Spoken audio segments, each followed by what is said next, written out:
ও আমার হিন্দু ভাইরা, আপনাদেরকে বলি, আমার বক্তব্য হাত জোর করে বলি, আমার বক্তব্য আপনারা মনোযোগ ধ্যান দিয়ে শুনবেন।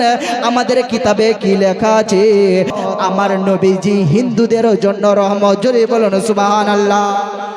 আমার নবী হিন্দুদের জন্য রহমত। ওমা আরসালনাকা ইল্লা রাহমাতাল লিল আলামিন। ও আমার বন্ধুগণ, বাবাজিরা, এই হাদিসটা মনে কলিজার মধ্যে ঢুকিয়ে নেবেন। আপনাদের কাছে যখন আমি হাদিসটা পড়ব, আপনাদের কলিজা ঠান্ডা হইয়া যাবে। ও আমার মা বোনেরা, আপনারাও এই হাদিসটা মনোযোগ ধ্যান দিয়ে শুনবেন, আপনাদের কলিজা ঠান্ডা হইয়া যাবে। যারা বলে আমার নবীজি আতঙ্কবাদী, যারা বলে আমার নবীজি জিহাদি, মনোযোগ ধ্যান দিয়ে শুনবেন। সাহাবা জিজ্ঞাসা করলেন, ইয়া রাসূলুল্লাহ, ইয়া হাবিবাল্লাহ, দুল্লানি আলা আমালি ইদখিলুনি আল জান্নাতা। জোরে বলুন সুবহানাল্লাহ। আল্লাহর নবীকে বললেন, ইয়া রাসূলুল্লাহ, দুল্লানি আলা আমালি ইদখিলুনি আল জান্নাতা।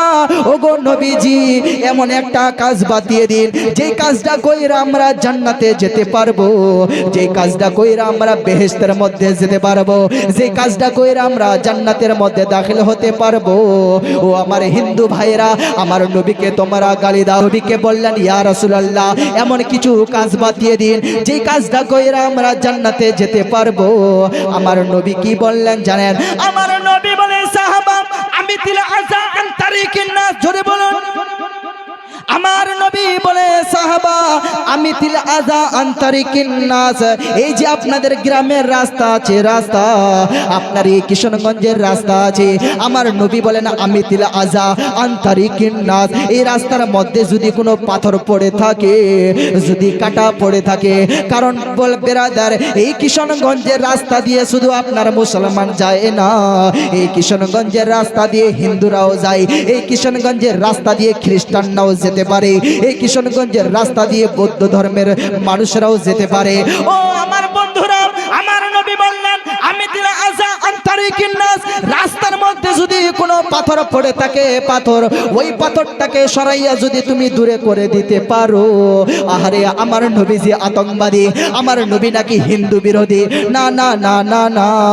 আমার নবী বলেছে, সাহাবা, ওই রাস্তার মধ্যে যদি পাথর থাকে, পাথরকে যদি সরাইয়া দিতে পারো, এই কাজটা করার কারণে আল্লাহ তাআলা তোমাদেরকে নিজের জান্নাতে দাখিল করাবে। জোরে বলুন সুবহানাল্লাহ। ও আমার বন্ধুরা, ও আমার সনাতন ভাইরা, আপনাদেরকে বলি, আমার বক্তব্য ভালো করে শুনবেন, ভালো করে বুঝার চেষ্টা করবেন।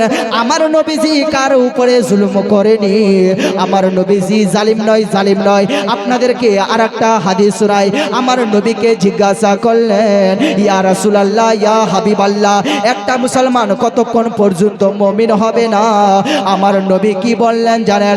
আমার নবী বলেন, সাহাবা, তোমরা যদি কোথাও বাজারে যাও, বাজারে গিয়ে তোমরা যদি দেখো যে তোমাদের সামনে কোনো গরিব মানুষ না খেয়ে অনাহারে তোমার দিকে টুকটুক করে তাকিয়ে থাকে, আর তুমি পেট ভরে খাবারকে এদিকে ওদিকে করতেছো, আমার নবীর চরিত্র জানেন? আমার নবীর চরিত্র হলো উত্তম চরিত্র।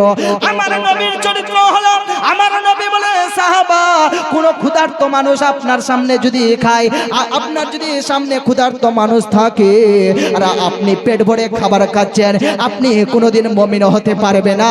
এ দ্বারা বোঝা গেল আমার নবীজি যেই রকম বড় লোকের জন্য রহমত, যেই রকম আমিরের জন্য রহমত, যেই রকম গরিবের জন্য রহমত, আমার নবীজি হিন্দুদের জন্য রহমত। জোরে বলুন সুবহানাল্লাহ। আমার নবী হিন্দুদের জন্য রহমত। ওমা আরসালনাকা ইল্লা রাহমাতাল লিল আলামিন। এখানে বলা হয়নি যে খালি মুসলমানের জন্য রহমত, আলামিন বহু বচন।